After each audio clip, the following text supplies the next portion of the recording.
and what this team is going to look like on the field this year. The first thing I want to ask you, Ryan, is, big story of the offseason. Nick Rolovich, new coach, new system coming in here. Where's the bar for him? What are we going to see from Rolo this year? Well, we've already seen a lot, and we haven't even played a single game, and we just started practices last week. So to have that impact already and not even coach a single game and just start practice, I'd say he's made a pretty considerable impact in the community. But I think the bar's pretty low for him, to be honest. I mean, he's coming into a new system in arguably one of the worst years in sports history.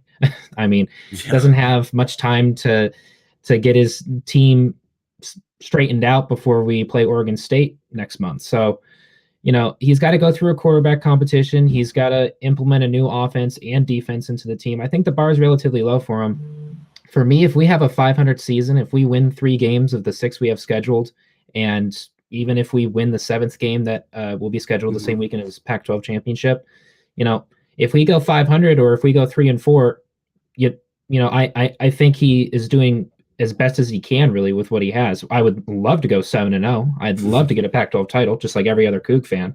I will say, though, if we do end up upsetting in the Apple Cup, we could go 1-6, and I don't care. If he gets an Apple Cup win, that puts him above all expectations. Yeah, I agree. And if you're watching, if you're here in the chat, let us know what you think Rolovich is going to do this year. I agree for the most part. I think there's 3 things really that will define a success for him this year. I think moral victories, everybody thinks is pretty stupid, and they aren't real victories, but sometimes moral victories do mean something. You can something positive can happen. Maybe if you don't go 7-0, like you said. But the first thing obviously is to win over the locker room and the fans. I mean, that's just imperative for any first-year head coach. I think from everything I've heard, he's done a very good job of that. And obviously, the games are going to have a huge impact on that. But that's the first step is just to, especially here in Pullman, to win over this town, which I think he's done a good job of already. But those games are going to be huge factors in that. The second thing, kind of like you mentioned, just to compete in every game, which is another cliche. Of course, don't you compete in every game, but just to go out there and put a good product on the field each and every game. Like you said, we don't have to win every game. I think those 3 wins is about accurate. I think OSU and Stanford can be wins, and then you steal a game that you're not supposed to win.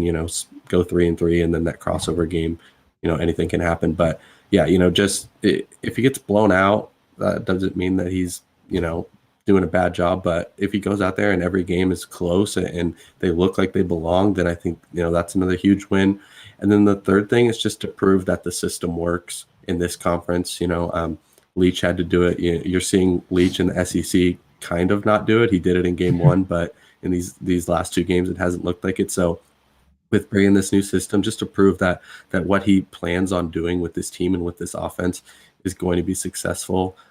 So I think those are really the 3 things. And, whatever the record, if he does those 3 things, whatever the record is, as long as it's not 0-6, 0-7, then, I think that's a good year for him and a good building block for what he can do here.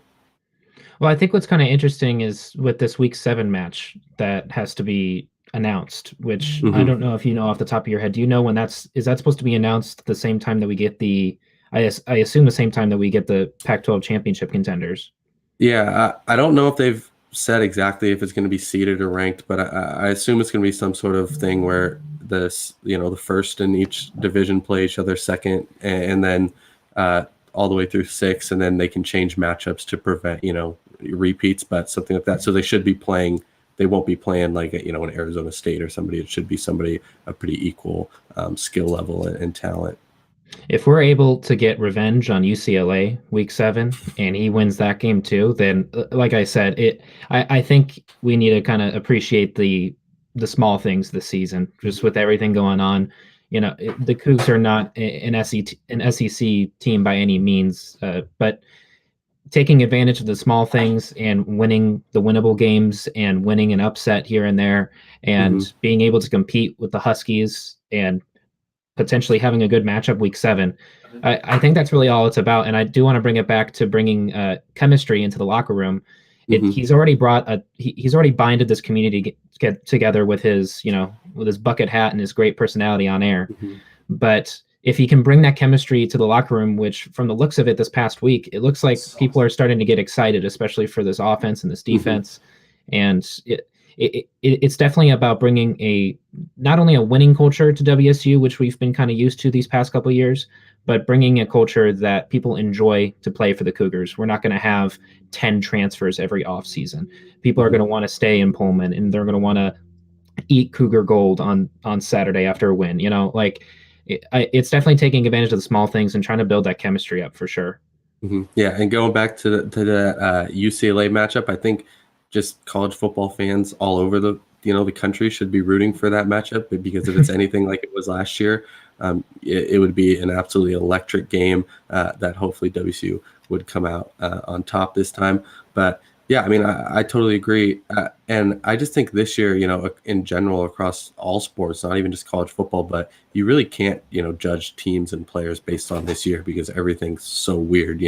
And people forget, I mean, Mike Leach in his first couple of years didn't do anything crazy. I mean, he didn't make bowl games. He won, 3 or 4 games. So if Rolo could win 3 games out of 6 or, out of 7, then I think that's definitely a huge success. And he doesn't need to go out and, prove he doesn't need to win the Pac-12 championship, game this year, and people shouldn't be expecting that. I think that's a huge thing that I think that, Cougar fans are pretty good at, is having these realistic expectations. But, I think especially in this year, don't, be tweet, don't be on Twitter, bashing him when they lose a couple of games. It's going to happen. They did it last year.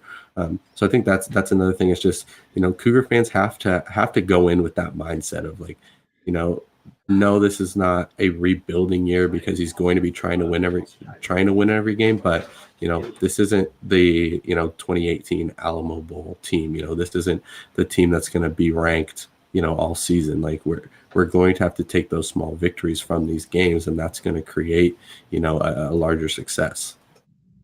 Yeah, and it's especially interesting with the quarterback competition because not only do we have two people on campus that have been here for at least a year, but we have Jaden Delora involved in the competition as well, which Rolovich has just, seeked after himself. So Hmm. that's also an interesting part is, Leach, of course, like you said, did not have a ton of success when he first got here. But when it comes down to the recruiting and you finally get the guys in that you want to get in, I think that's definitely going to be the recipe for success in the future. Hmm. Yeah, and you kind of